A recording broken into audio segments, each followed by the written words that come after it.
আচ্ছা, এমন ৩টা সূত্রের কথা ভাবা যাক যেগুলোর মধ্যে আপাতদৃষ্টিতে কোনো মিলই নেই, কিন্তু এই ৩টাই মিলেমিশে একটা অসাধারণ উদ্যোগের গল্প তৈরি করেছে।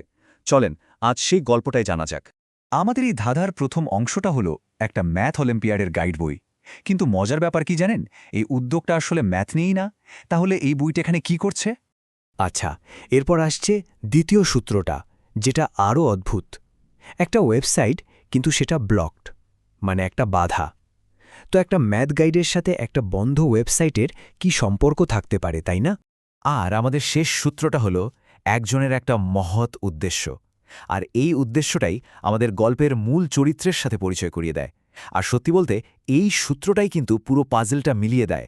তো একটা ম্যাথ গাইড, একটা ব্লকড ওয়েবসাইট আর একটা দারুণ মিশন, এই তিনটাকে একসাথে করলে কি দাঁড়ায়? দাঁড়ায় একটা অসাধারণ উদ্যোগের গল্প। চলেন আজ এই গল্পের একদম ভেতরে যাওয়া যাক।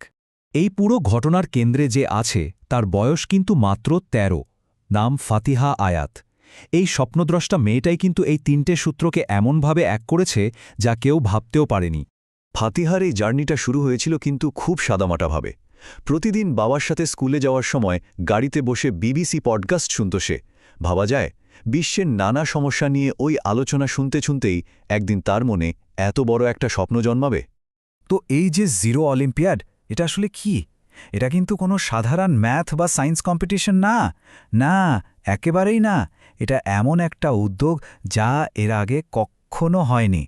এটাকে বলা যেতে পারে সমস্যা সমাধানের একটা অলিম্পিয়াড। আর এই পুরো প্রতিযোগিতার ভিত্তি হল জাতিসংঘের ১৭টা টেকসই উন্নয়ন লক্ষ্যমাত্রা, যেগুলোকে আমরা এসডিজি বা এসডিজি বলি। মানে ২০৩০ সালের মধ্যে আমাদের এই পৃথিবীকে আরও সুন্দর আর বাসযোগ্য করে তোলার জন্য এটা একটা গ্লোবাল প্ল্যান। এই উদ্যোগটার সবচেয়ে ইন্টারেস্টিং দিক হলো এর অ্যাপ্রোচটা। এখানে পজিটিভ কিছু অর্জন করার চেয়ে নেগেটিভ জিনিসগুলোকে একদম শূন্যে নামিয়ে আনার ওপর জোর দেওয়া হয়েছে। যেমন ধরেন, সবার জন্য ভালো শিক্ষা না বলে বলা হচ্ছে নিরক্ষরতাকে শূন্য করে দেওয়া। মেসেজটা কিন্তু অনেক বেশি পাওয়ারফুল হয়ে যায়, তাই না? আর ঠিক এই ভাবনাটাই হল জিরো অলিম্পিয়াডের মূল মন্ত্র। শূন্যতে নামিয়ে আনা, নায়ক হয়ে জেগে ওঠা। তরুণদের মধ্যে আলোড়ন তৈরি করার জন্য এর চেয়ে শক্তিশালী বার্তা আর কি হতে পারে বলুন? আচ্ছা, তো এই দারুণ আইডিয়াটা কিভাবে বিশ্বজুড়ে তরুণদের জন্য একটা সত্যিকারের অ্যাকশন প্ল্যান হয়ে উঠল, এবার সেটা দেখা যাক। ব্যাপারটা কিন্তু শুধু স্বপ্ন দেখার মধ্যেই সীমাবদ্ধ নেই। সেই স্বপ্নটা পূরণ করার জন্য একটা পরিষ্কার রোডম্যাপও আছে। যেমন এই প্রতিযোগিতার প্রত্যেকটা ধাপের জন্য একটা ডেডলাইন ঠিক করা আছে। এতে পুরো প্রক্রিয়াটা অনেক গোছানো আর স্বচ্ছ থাকে। পুরো কম্পিটিশনটা মূলত ৪টা ধাপে সাজানো। প্রথমে রেজিস্ট্রেশন করে জাতিসংঘের কিছু সার্টিফাইড কোর্স নিয়ে পড়াশোনা করতে হবে। এরপর সেই কোর্সের উপর একটা অনলাইন এমসিকিউ পরীক্ষা হবে।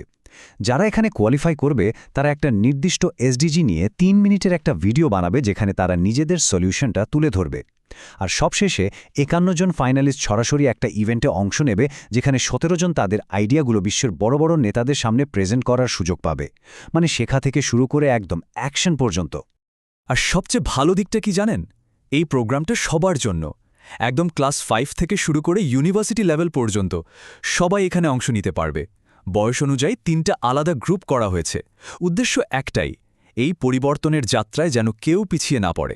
কিন্তু এই জিরো অলিম্পিয়াডের আসল উদ্দেশ্য কিন্তু শুধু একটা কম্পিটিশন করানো বা কয়েকজনকে বিজয়ী ঘোষণা করা না। এর পেছনের লক্ষ্যটা আসলে আরও অনেক বড়। আর সেটা হলো ভবিষ্যতের জন্য বিশ্ব নেতা তৈরি করা। এই উদ্যোগের একদম কোর মিশনটা হলো প্রতি বছর বাংলাদেশ থেকে অন্তত ৫ জন নতুন গ্লোবাল লিডার তৈরি করা। এমন লিডার যারা বিশ্ব দরবারে বাংলাদেশকে তুলে ধরবে আর পৃথিবীকে বদলানোর জন্য সত্যিকারের কাজ করবে। আর যারা ফাইনালিস্ট হবে তাদের জন্য ব্যাপারটা এখানেই শেষ না। তাদের জন্য থাকছে দারুণ সব সুযোগ। যেমন জাতিসংঘের এসডিজি সামিটে যাওয়ার জন্য মেন্টরশিপ, ইউনিভার্সিটিতে ফেলোশিপ পেতে সাহায্য, এমনকি তাদের ভালো আইডিয়াগুলোর জন্য ফান্ডিংয়ের ব্যবস্থাও আছে। মানে এটা শুধু একটা পুরস্কার না, এটা তাদের স্বপ্নকে সত্যি করার একটা প্ল্যাটফর্ম। তো আমাদের আজকের এই আলোচনাটা শেষ করা যাক একটা প্রশ্নে দিয়ে। যদি সুযোগ পাওয়া যায়, তাহলে কোন গ্লোবাল চ্যালেঞ্জটাকে একেবারে শূন্যে নামিয়ে আনার কথা ভাবা হবে? উত্তরটা হয়তো আমাদের সবার মধ্যেই কোথাও না কোথাও লুকিয়ে আছে।